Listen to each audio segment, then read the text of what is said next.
Bonjour Laurent Amis. Bonjour. Vous êtes directeur du développement de la formation continue à l'UTT, l'Université de technologie de Troyes, et on va évoquer ensemble le CPA, le compte personnel d'activité, qui est entré en vigueur en début d'année et qui a été présenté comme une réforme majeure pour la formation professionnelle. Alors avant de s'intéresser à la portée du dispositif, est-ce que vous pouvez nous présenter ce CPA en quelques mots, nous dire qu'est-ce que c'est? Alors, le CPA a été institué effectivement par la loi Travail du 8 août 2016, dite loi El Khomri. Alors, malheureusement, je dirais le dispositif est resté en dehors des projecteurs, puisque la mesure était moins décriée que notamment la modification de la hiérarchie des normes ou les conditions de licenciement. Pour autant, le CPA est effectivement entré en vigueur au 1er janvier 2017, avec d'ailleurs un portail Internet permettant aux bénéficiaires de consulter les droits aux différents dispositifs, effectifs depuis le 12 janvier. Alors, le CPA n'est pas un compte en tant que tel. On pourrait le qualifier de super compte ou méga compte, en ce sens où il est constitué de 3 comptes différents. Le compte personnel de formation, qui lui a été mis en œuvre au 1er janvier 2015, par la loi de mars 2014 relatif à la réforme de la forme pro, le compte d'engagement citoyen, porté par la même loi Travail, et le C3P, le compte personnel de prévention de la pénibilité.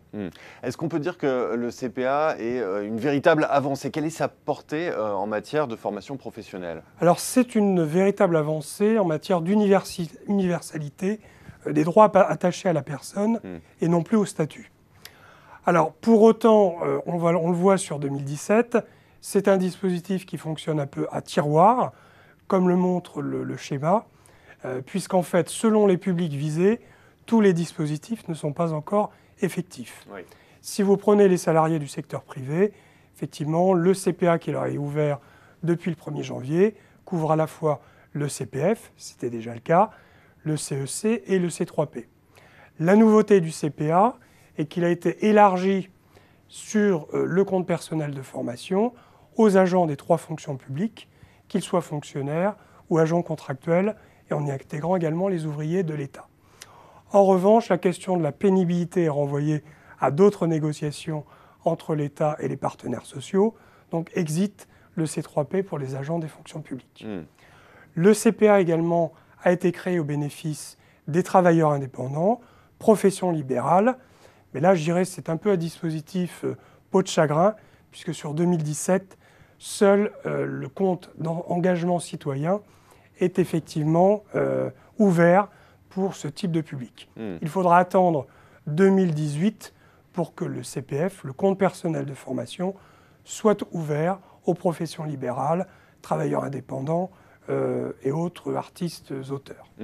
Alors, il faut dire qu'on est en plein débat dans le cadre des élections présidentielles, et plusieurs candidats ont promis de revenir sur la loi El Khomri en cas de victoire. Est-ce qu'il faut en conclure que l'avenir du CPA est fragile? Alors, il est, je dirais, malheureusement lié au destin de la loi qui l'a porté, à savoir la loi El Khomri.